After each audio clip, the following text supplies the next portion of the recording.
It's been 100 days since the Israel-Hamas war started, and for pro-Palestinian protesters here in Toronto, that message has been the same week after week, and today was no different.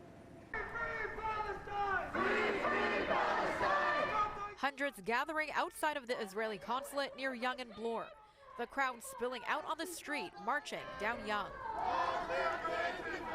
We have folks rallying here today against the 100-day-long genocide that's being committed against the Palestinian people in Gaza at the hands of Israel. Yeah, I think you're seeing it all over the world, right? The streets are speaking loud and clearly to all of our elected officials who are not listening.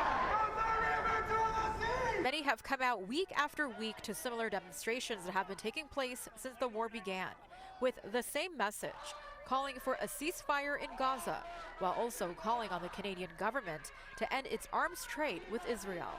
I think Canada's response has been shameful so far. Justin Trudeau has denied that a genocide is taking place, despite the case that South Africa has brought against Israel in the International Court of Justice.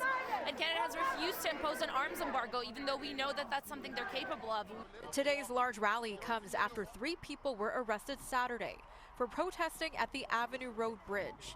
Toronto police had issued a ban on demonstrations overlooking Highway 401 in the predominantly Jewish neighborhood, saying the community has felt intimidated by the protests.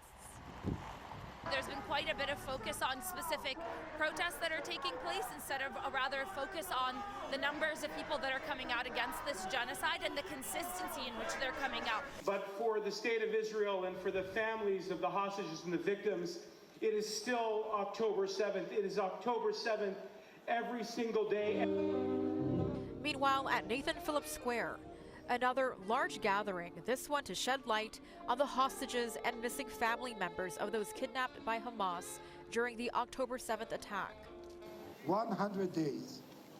Our people are being held in tunnels, in cages. Many, draped with Israeli flags, wanted to show support to mark 100 days of captivity, including MP Marco Mendocino. Those in attendance calling for an immediate release of all hostages. Well, I'm here to express solidarity with the Jewish community, and we're here to call upon Hamas to release those hostages as immediately as possible. Back here downtown, pro-Palestinian supporters say they'll continue to come out week after week to stand in solidarity with the people of Gaza.